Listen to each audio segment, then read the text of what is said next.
Kentucky, Kentucky, Kentucky, traveling to Georgia should be an awesome matchup. I'm excited to be on the call alongside Sean McDonough and Molly McGrath. It's going to be awesome. Can't wait to watch this one.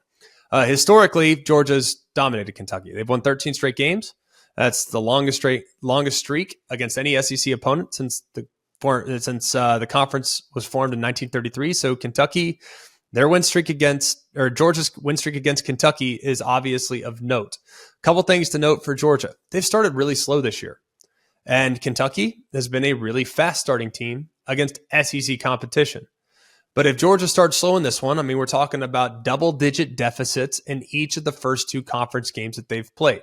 Since the conference expanded to 12 teams and added divisions in 92, no team has won the SEC championship after overcoming double-digit deficits in each of their first two conference games. So not a good sign for Georgia, but there are enough positives that I've seen in the second half of games against both Auburn and against South Carolina to make me feel like Georgia is still going to be just fine as it relates to some of the teams that they'll face on their schedule this year. Kentucky has to get off to a fast start. It's not a team that's built to come from behind. I'll tell you why here in just a minute. The other thing I've learned up to this point is that Carson Beck can beat you. Carson Beck, I know people have kind of been maybe a little disappointed with how inconsistent they've been hitting the deep ball. And maybe they feel like the big play is missing right now. Well, I'll just tell you this. Ladd McConkey missed the first few games. He might be your best deep threat.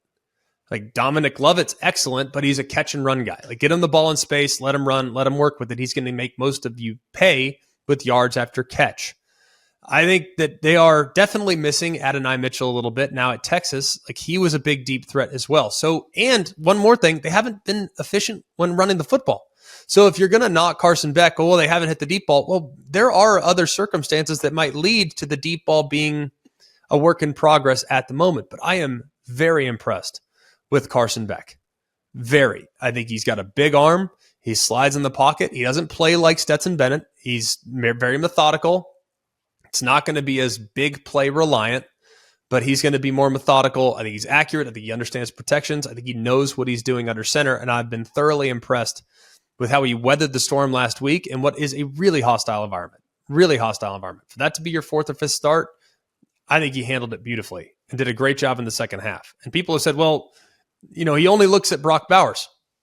Where would you look if you were playing quarterback for the Georgia Bulldogs? I would too, which is why I think Kentucky absolutely has to slow down Brock Bowers. Now, he got a little bit off to a slow start in the first three games, but the last couple games, man, he's been a different dude.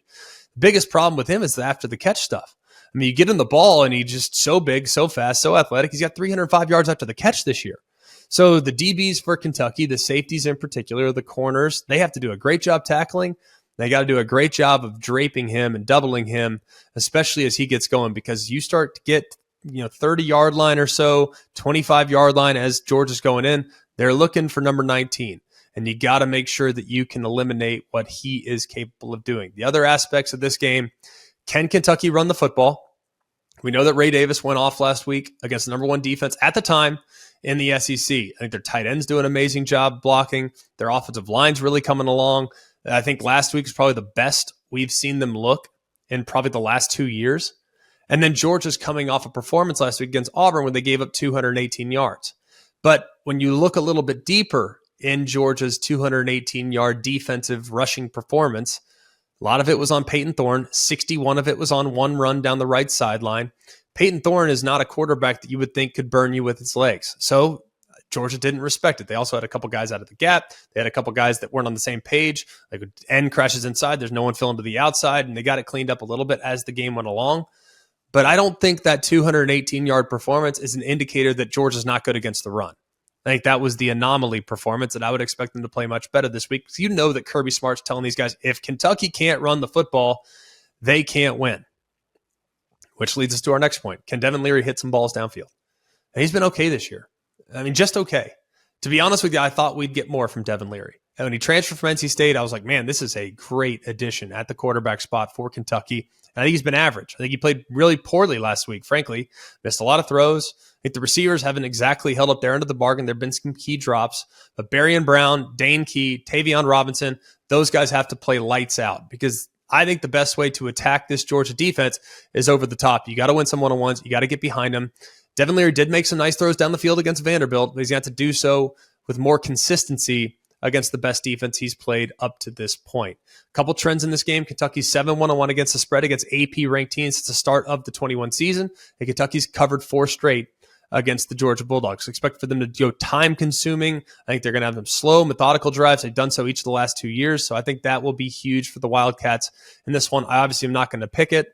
I'm on the call. Georgia's about a 2-touchdown favorite, so it should be an excellent game. Can't wait to be there. It should be an awesome environment at night between the two teams in the SEC East that I think are a cut above everybody else in that division right now. And then finally,